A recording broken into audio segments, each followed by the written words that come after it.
The probate hearing hadn't even started, and my cousin was already smiling like she owned the air. Her name is Bria, the kind of cousin who shows up only when there's money, then acts like she's been loyal all along.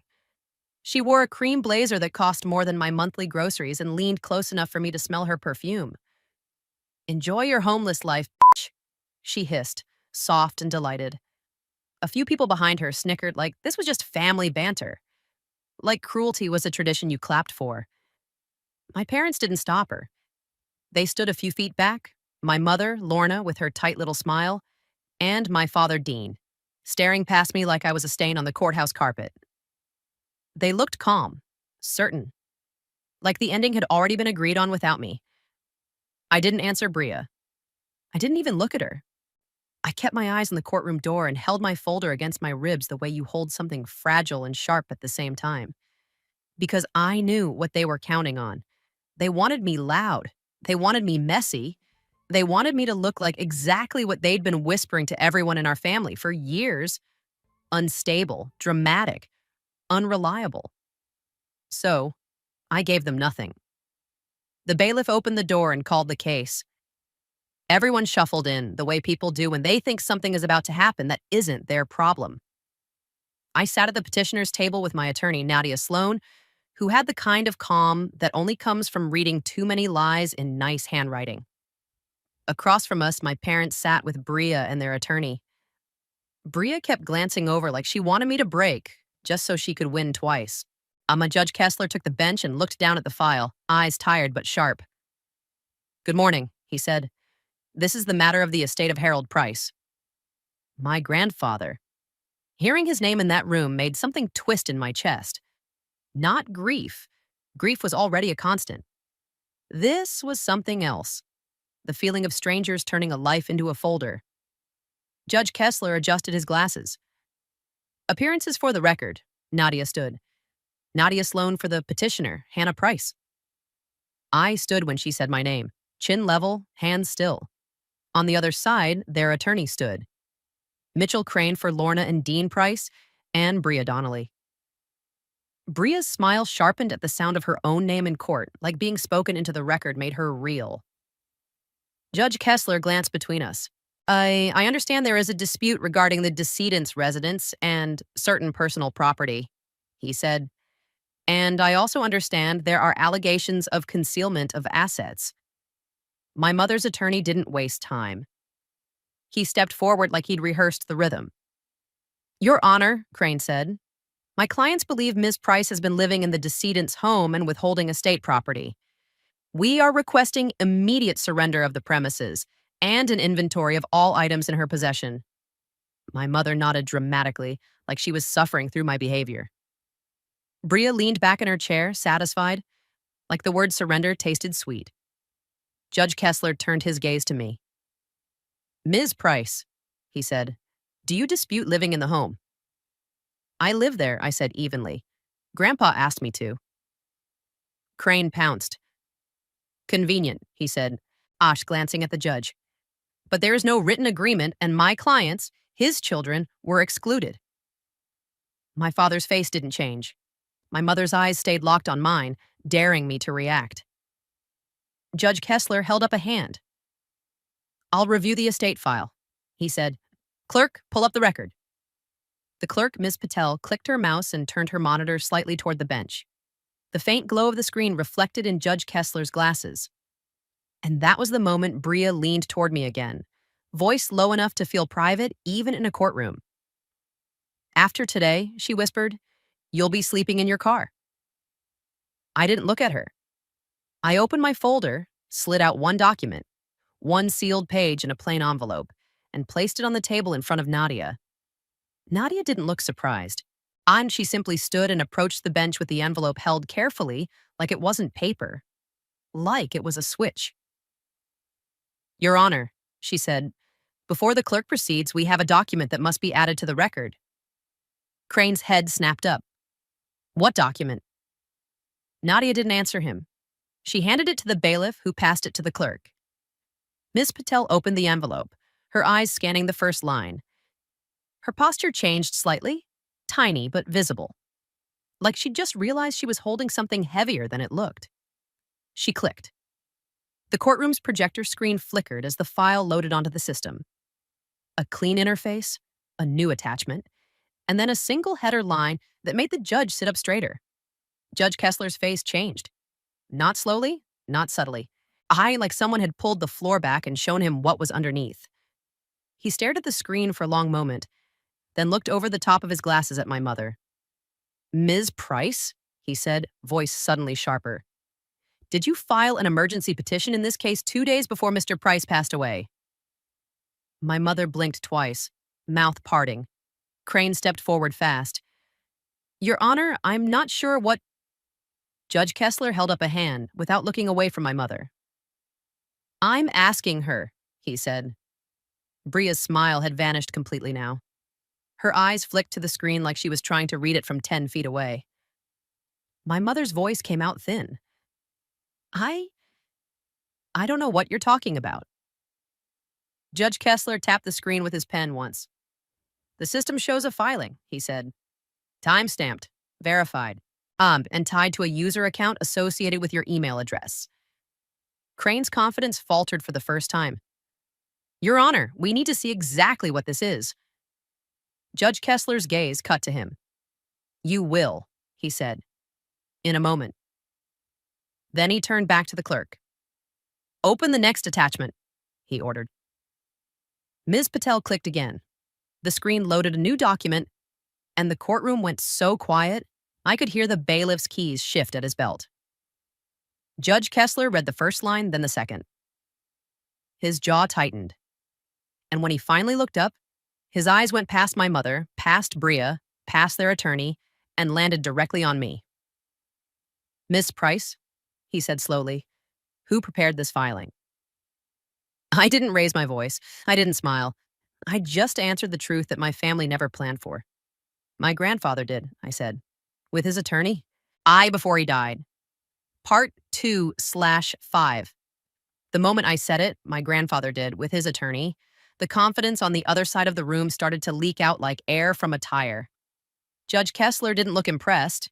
He looked insulted, like someone had tried to use his courtroom as a vending machine. "Ms. Patel," he said to the clerk, "expand the docket entry. I want the full filing history." The clerk clicked. The projector refreshed. A list populated, dates, titles, attachments, everything stacked neatly the way courts stack people's lives into folders. Mitchell Crane leaned forward, voice quick. "Your Honor, I object. This is outside the scope of today's—" Judge Kessler lifted a hand without even turning his head. "Sit down," he said. Crane sat. My mother's mouth tightened. My father's jaw worked like he was chewing on panic. Bria's eyes stayed locked on the screen, trying to read it from the gallery like she could undo it through willpower. The judge pointed with his pen. "Here," he said.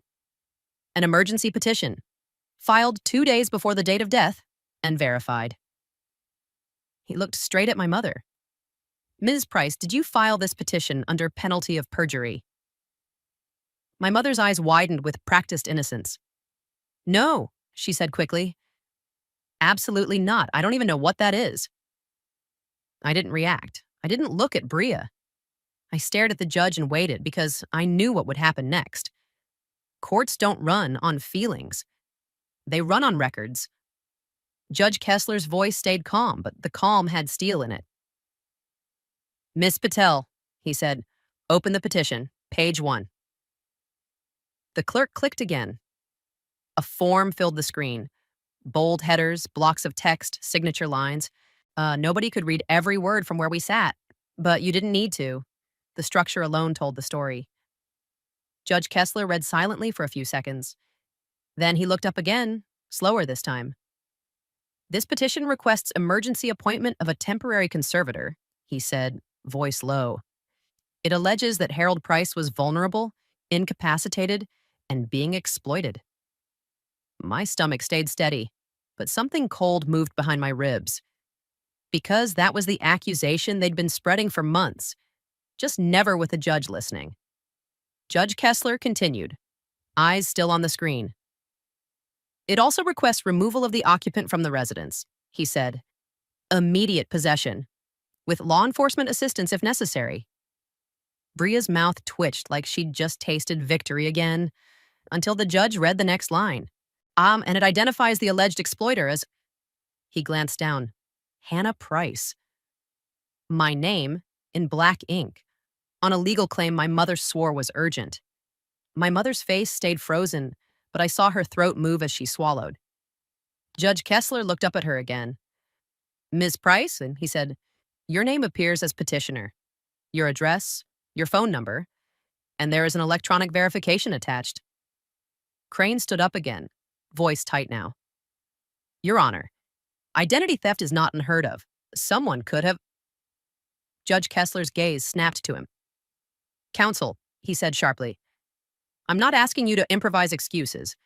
I'm asking your client a direct question. Crane's mouth closed. The judge turned back to my mother. Stand, he ordered. Lorna stood like she was offended by having to obey. Raise your right hand, the judge said.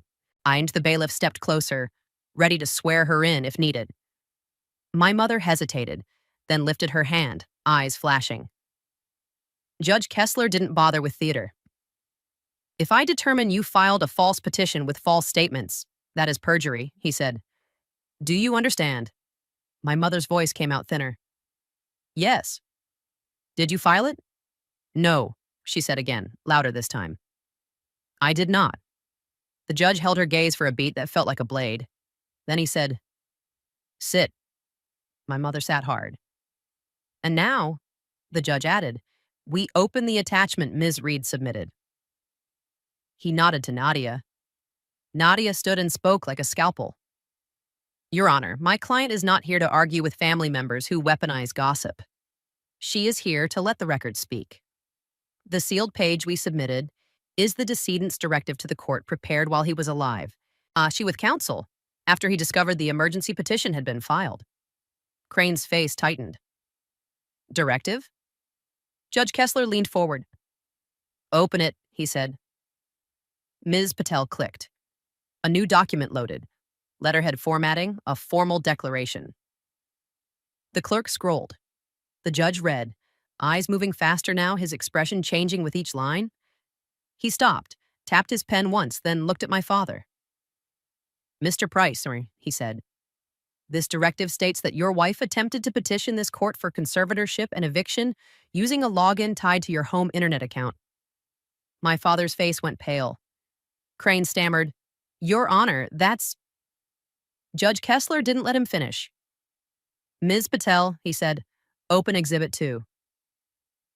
Click. A screenshot-style page appeared, again unreadable in fine detail from the gallery, but the layout was obvious.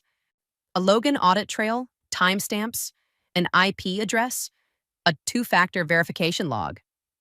Judge Kessler read it aloud anyway, because he wanted the room to hear the shape of the truth. Login initiated, he said. Verification is sent to a phone number ending in... He paused, eyes narrowing. Matching the contact number on record for Bria Donnelly. My cousin's head snapped up. What? She blurted. The judge's gaze cut to her like a warning shot. Do not speak, he said. Bria's mouth closed, but her eyes were wide now. Wide in the way people get when they realize the system remembers what they hoped would disappear. My mother turned slightly, staring at Bria, her smile gone. My father stared straight ahead, breathing shallow. I kept my hands flat on the table. I kept my face still. I let the evidence do what it was designed to do. Judge Kessler looked at the clerk again. There's more, sir, he said. Ms. Patel scrolled. Another exhibit. This appears to be a sworn statement, the judge said slowly, from Harold Price's attorney, affirming that Mr. Price was competent, that he feared retaliation, and that he prepared an updated estate plan because of attempted interference. Crane tried one last angle.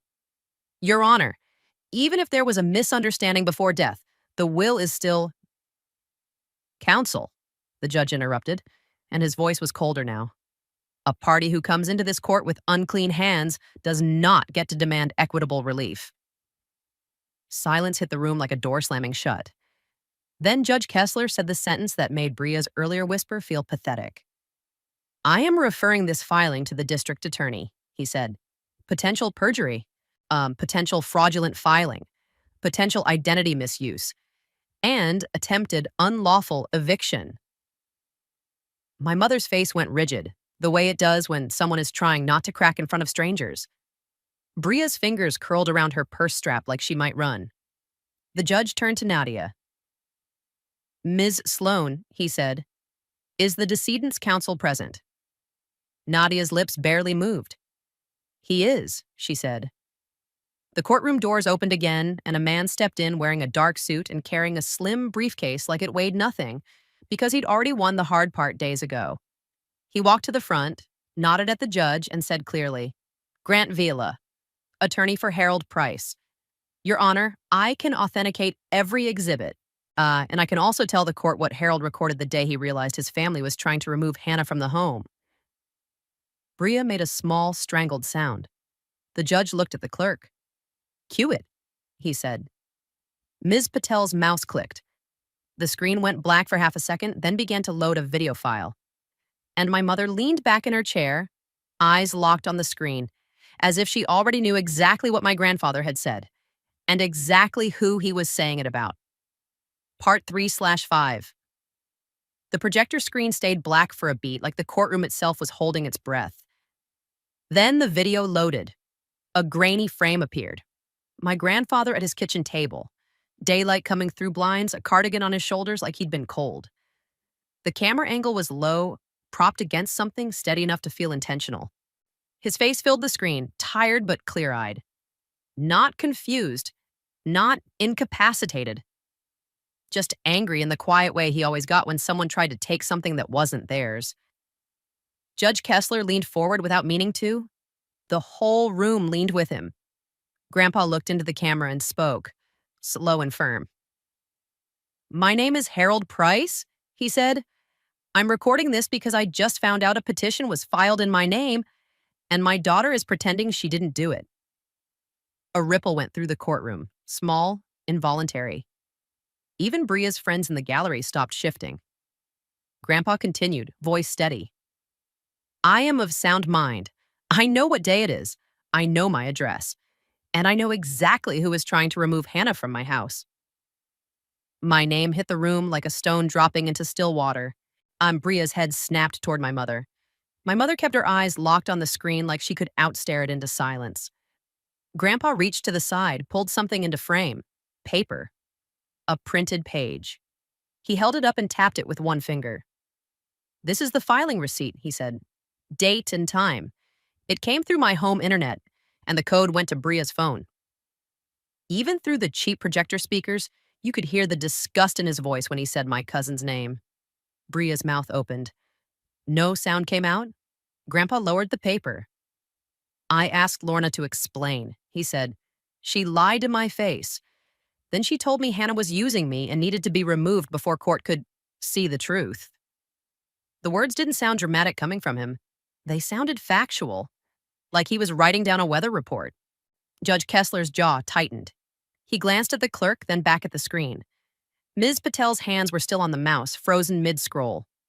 On the video, Grandpa took a breath and looked slightly off camera.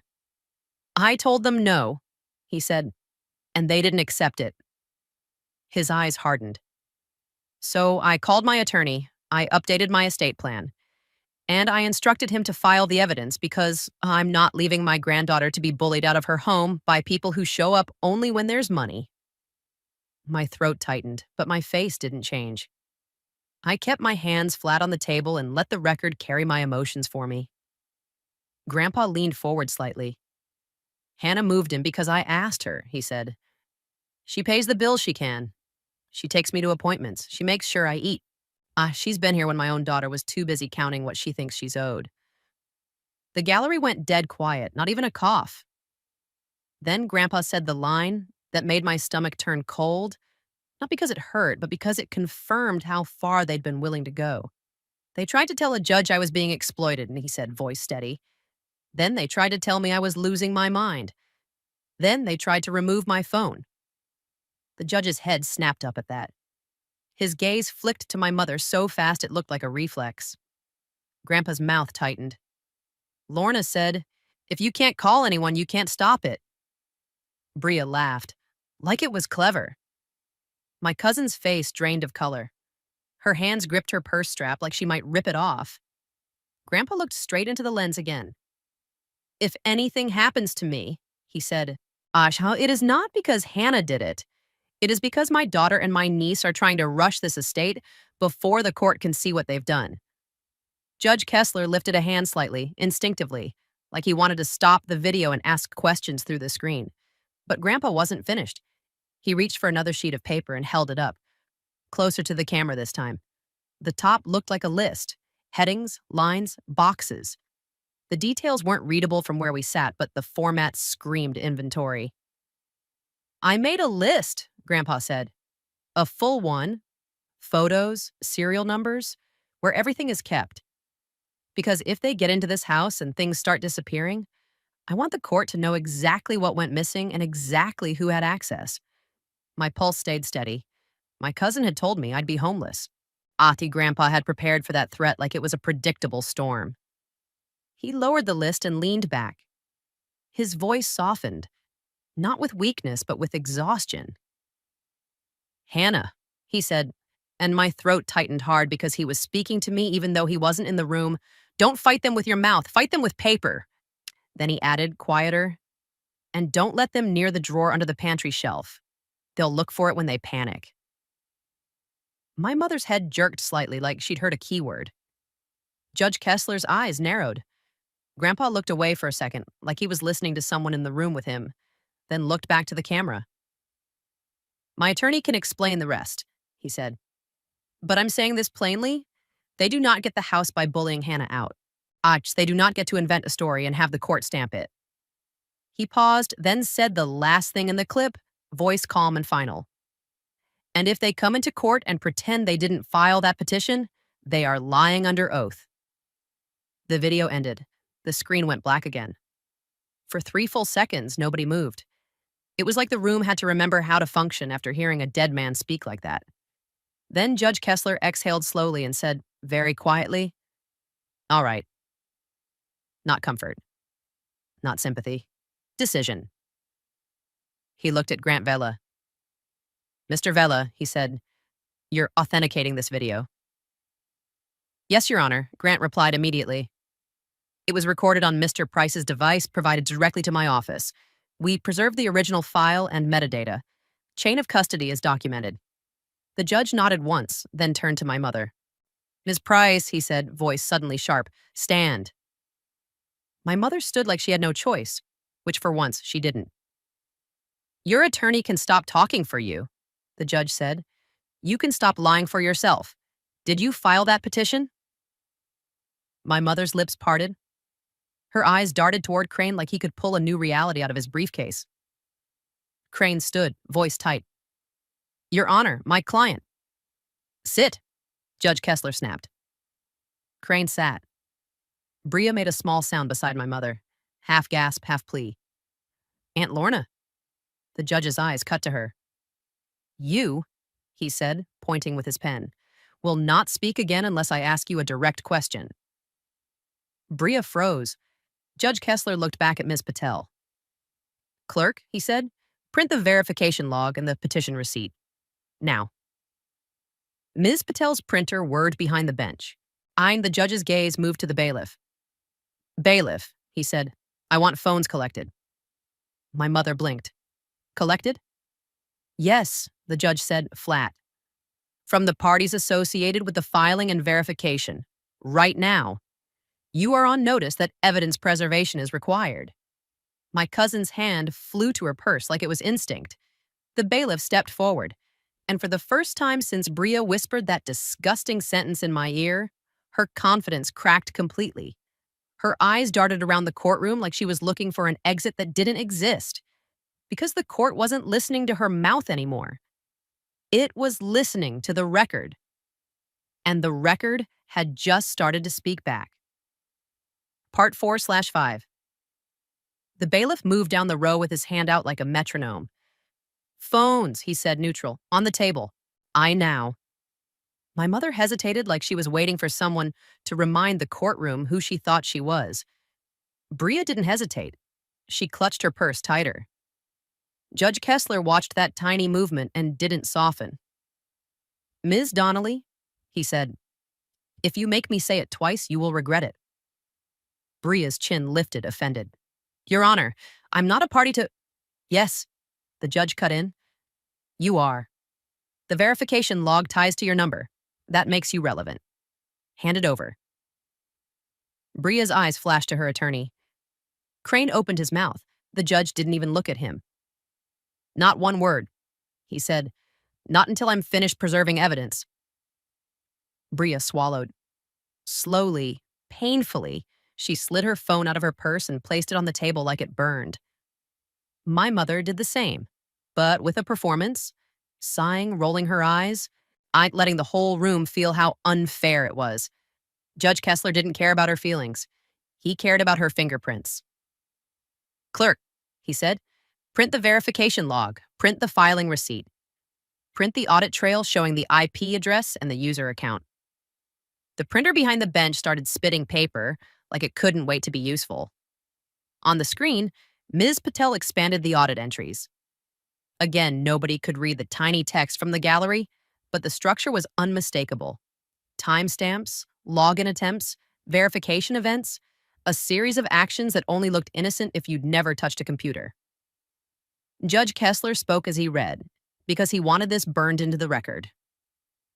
"Logan from Home IP," he said. "User account associated with Lorna Price. Verification sent to a phone ending in—" He paused, matching Bria Donnelly's number. "Verification confirmed. Petition submitted." He looked up at my mother. "You denied filing it," he said. "Under oath?" My mother's face went tight. "Because I didn't," she snapped. "Someone could have used my Wi-Fi. People hack things." The judge stared at her like she'd just tried to convince him gravity was optional. "Then explain why the verification was confirmed from Bria's phone," he said. Bria's voice cracked out before she could stop it. "I didn't confirm anything." Judge Kessler's eyes snapped to her. "Do you want to be sworn in?" he asked, cold. "Because if you do, you'll be accountable for every word you say next." Bria's mouth closed. Her hands trembled slightly around the edge of the table. Crane stood, carefully controlled. "Your Honor, even if the petition was improperly filed, today's issue is the will and the house. My clients—" "No," Judge Kessler interrupted, and his voice turned sharp enough that the gallery flinched. "Today's issue is that someone attempted to weaponize this court against a lawful occupant using a false emergency petition. That is not a side issue. That is an attack on the integrity of this proceeding." My father shifted beside my mother for the first time, like he wanted to disappear into his own suit. The judge turned toward Grant Vela. "Mr. Vela," he said, "you stated there's additional evidence." Grant nodded once and opened his briefcase with quiet confidence. He didn't pull out a dramatic envelope. He pulled out certified copies. "The court has just heard Mr. Price's video statement," Grant said. I can also provide the signed declaration from my office, plus metadata preservation, plus the recorded call log from the day Mr. Price notified us of the fraudulent petition. And, Your Honor, I have a certified copy of the updated estate plan executed shortly after." My mother's attorney tried to regain ground. "Updated estate plan," Crane repeated quickly. "We haven't been served with—" Grant's eyes didn't move. "It was filed with the court the day it was executed," he said, "because Mr. Price anticipated interference." The judge looked to the clerk. "Do we have it?" Ms. Patel clicked twice, then nodded. "Yes, Your Honor." "Open it," Judge Kessler said. The document loaded on the screen. It looked like every formal instrument that changes people's lives. Headings, paragraphs, signature blocks, dates. Judge Kessler read silently at first. Then his eyes narrowed. He leaned closer, as if the words were unbelievable even when printed. And then he read one sentence out loud, slowly. "Any beneficiary who contests this plan or attempts to remove Hannah Price from the residence shall be deemed to have disclaimed their interest." My mother's breath caught. Bria's face drained. My father went rigid. Crane stood up fast. Your Honor, Judge Kessler raised one hand without even looking at him. Sit down. Crane sat. The judge kept reading. It further states, he continued, voice steady, that Hannah Price has the decedent's permission to reside in the home, and that any attempt to force her out prior to probate shall be treated as bad faith interference. My mother's lips parted. For a second, she looked genuinely confused. Because this wasn't the story she'd planned. This wasn't the version where I was unstable and she was protecting family property. This was a legal document written by a man who knew exactly what they were trying to do. Judge Kessler looked up. Ms. Price, he said, do you understand what you just triggered? My mother's voice came out sharp. That's not fair, she snapped. He was manipulated. Hannah was always in his ear. Stop, the judge said, and it wasn't loud. It was worse than loud. It was final. You do not get to call someone incompetent. After this court just watched him clearly state his name, his intent, and his fear of your actions. He turned slightly toward the bailiff. Bailiff, he said, I want those phones sealed and logged. Immediately. The bailiff collected both devices and placed them into evidence pouches with the same quiet efficiency he'd used earlier, like he'd done this 1,000 times. Bria watched her phone disappear and made a small sound in her throat like an animal caught in a trap. Then Judge Kessler did something my mother had not prepared for. He looked directly at Nadia. Counsel, he said, I am issuing an immediate protective order concerning the residence. Ms. Price, he nodded at me, will not be removed from the home pending proper adjudication. Any attempt by any party to change locks, shut off utilities, or harass the occupant will be treated as contempt and referred for criminal enforcement. My chest tightened. Not relief exactly, but the sensation of a door locking behind me. Because my family's favorite weapon had always been access. If they couldn't touch my living situation, they couldn't control me. My mother's attorney tried one last play. Your Honor, we object to a protective order based on an unproven allegation. Judge Kessler cut him off without blinking. It is not unproven, he said. It is documented. With video, with logs, with filings. Your client walked into this courtroom with unclean hands and now wants the court to pretend it didn't see the dirt. Then he looked at my cousin. Ms. Donnelly, he said, you whispered threats to the petitioner in my courtroom. You snickered while a fraudulent eviction petition was pending. And your phone number appears as verification for a filing you now deny. If you have an explanation, you will give it to law enforcement, not to me. Bria's voice cracked. I didn't. The judge's eyes hardened. Do not speak. Bria shut her mouth so fast it looked painful. Judge Kessler turned to the clerk. Ms. Patel, he said, mark this matter for referral. I want the district attorney's office notified today. Yes, Your Honor, she replied immediately.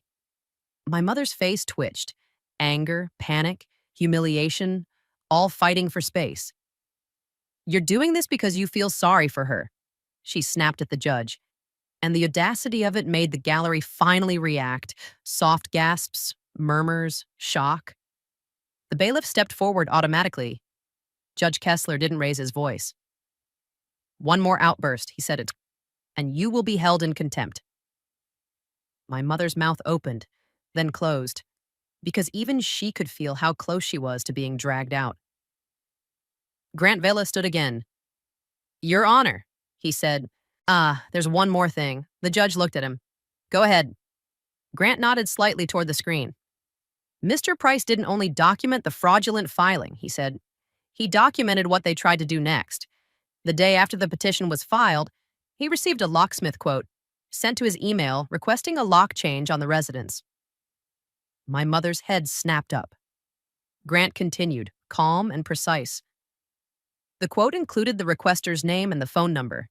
It matches Bria Donnelly. Bria's breath hitched. The judge stared at Bria for a long beat, then looked at the bailiff. Add that to the referral, he said. Then he said, colder. Because that's attempted unlawful eviction. My cousin's earlier hiss, enjoy your homeless life, echoed in my head, but it didn't feel sharp anymore. It felt desperate, just like a bully's last line before the adult walks in. Judge Kessler gathered the papers in front of him and spoke like a man who was done being used. Here's my ruling, he said. The emergency petition is flagged as potentially fraudulent and is being referred. The protective order stands. The petitioner remains in possession of the residence, and any party who violates this order will face immediate sanctions. He paused, eyes scanning the room. And now, he added, we address the will itself, with counsel present and with the court fully aware of what happened here today. Crane swallowed hard. My mother stared straight ahead like she was trying to hold her world together through force.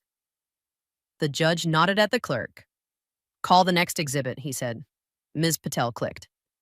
A new file began to load, and its title line appearing at the top of the screen, long, formal, and unmistakably official. And the moment it appeared, my cousin's face collapsed completely because she recognized the name of the document before it even finished loading. Then the courtroom doors opened quietly behind us, and a woman in a dark blazer stepped in, showed her badge to the bailiff, and said in a calm, clipped voice, I'm Investigator Reyes with the District Attorney's Office. I'm here for the phones and the verification logs.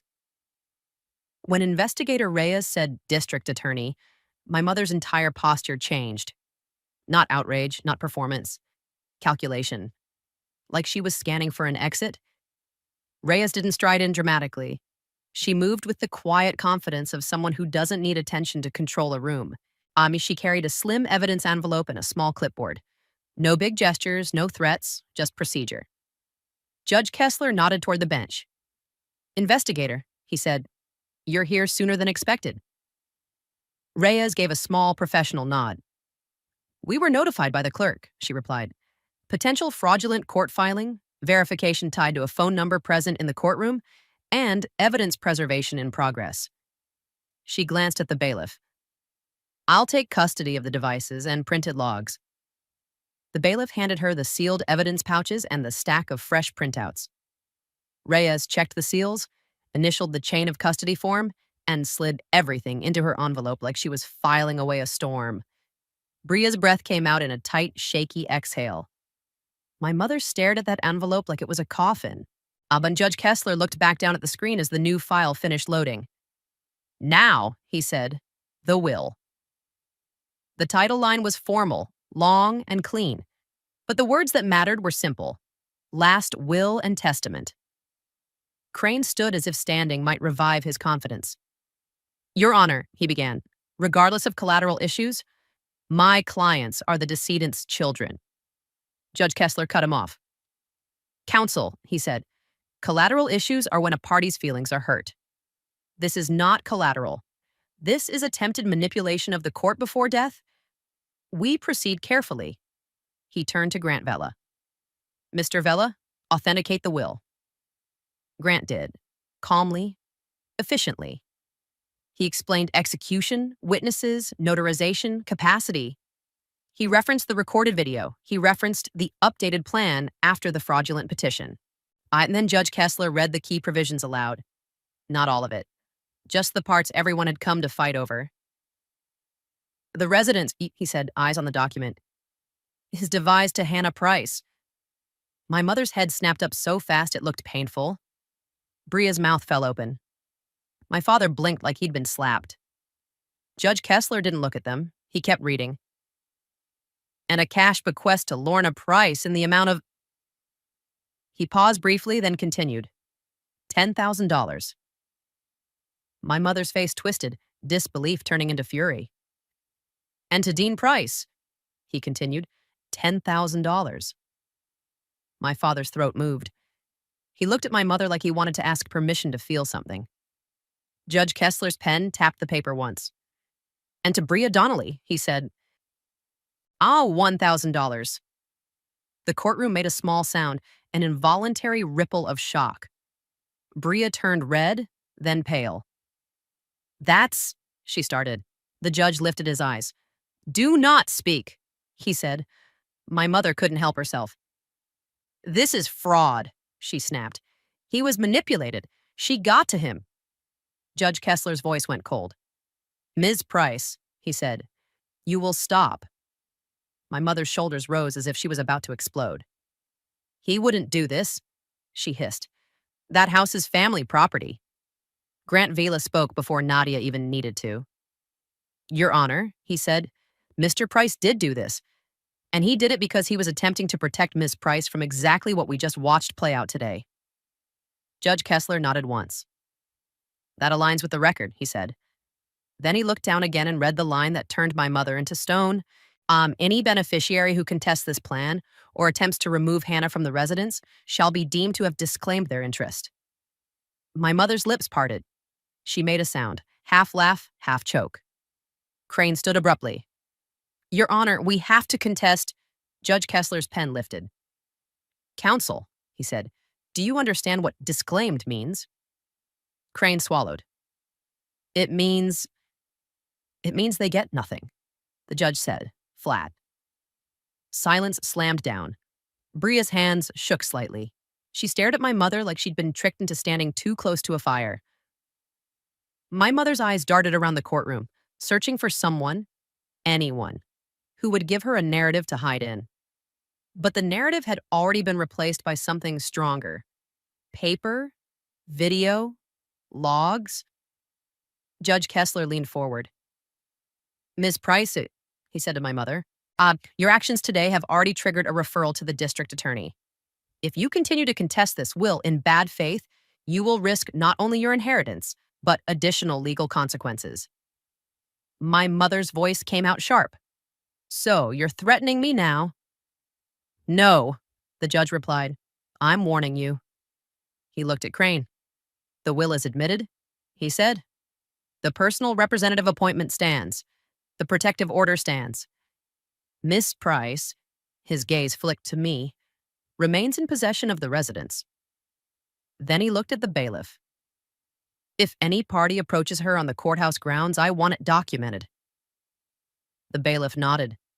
Judge Kessler's gaze moved to Investigator Reyes. Investigator Sta, he said, you have what you need. Reyes nodded. For now, she replied. Then she turned her eyes on my mother and cousin with a calm that felt worse than anger. Ms. Weston, Ms. Donnelly, you will both be contacted. If you attempt to delete anything else, if you attempt to threaten or retaliate, you will make this case easier for us. My mother straightened, trying to recover pride. I haven't done anything, she snapped. Reyes didn't argue. She simply said, okay. And that single word, delivered like a closing file drawer, drained the power out of my mother's performance. Outside the courtroom, the hallway felt colder. My mother rushed toward me anyway, forgetting the judge's warning, her face twisted with rage and humiliation. This isn't over, she hissed. Too low for most people to hear. I will ruin you for this. Nadia stepped between us instantly. Back up, she said, voice sharp. Ow, and the bailiff, already watching like the judge ordered, moved in. Ma'am, he said to my mother, step away. My mother's eyes flashed. She stole. Step away, he repeated. Bria hovered behind her, voice shaking. Aunt Lorna, please, stop. My mother snapped her head toward Bria. You're useless, what? She hissed. Bria flinched like she'd been hit. Then my father spoke. Quiet, finally, the voice of a man who'd been hiding behind his wife's aggression for too long. Lorna, he said, it's done. My mother turned on him, but her rage had nowhere to land now. The court had already decided who she was in that story. Not the victim, the problem. Over the next weeks, the consequences didn't fade into family drama. They got heavier. The district attorney charged my mother with attempted fraudulent court filing and perjury-related offenses tied to the petition. Bria was charged as an accomplice for the verification and the locksmith attempt. Their phones were forensically extracted, and the deleted activity didn't save them. It proved consciousness of guilt. A judge issued a no-contact order for both of them against me. Violating it would mean immediate jail. And because the attempted eviction was tied to the court filing, the DA pushed it hard. Not a slap on the wrist. Not a warning. My mother accepted a plea that included probation, restitution, and a suspended sentence that would become real time if she violated any term. Bria didn't get off easy either. She was ordered into supervised probation and community service, add-on with an explicit warning from the judge, one violation, and she'd be remanded. My father didn't escape consequences, but his were different. He had to testify, to admit what he knew, to admit what he allowed. Watching him do that felt less like revenge and more like a truth finally forced into daylight. As for the house, I changed the locks the same day, with the protective order taped inside my folder. I installed a doorbell camera and a security system. I moved Grandpa's inventory list into a fireproof safe. And when the first threatening letter arrived at my mailbox, Nadia forwarded it straight to Investigator Reyes. The threat stopped after that, because threats don't work when every line gets logged. The first night after the hearing, and I sat alone at Grandpa's kitchen table, the same one from the video, holding the key he kept hidden under the pantry shelf. I didn't cry, I didn't celebrate, I just breathed. Because the thing Bria wanted most wasn't the house, it was watching me lose it. And she didn't get that. A month later, the home felt quieter. Not because the grief was gone, but because the fear was. I still missed Grandpa every day, but I no longer felt like I had to defend my right to exist in the space he left me. The court's protective order held, the estate was secured, and the people who tried to weaponize a judge to make me homeless learned the hard way that the court remembers what families try to bury. If you were in my position, would you have stayed silent and let the record speak, or confronted them the moment they threatened you in court? Tell me in the comments, subscribe, and I'll see you in the next video.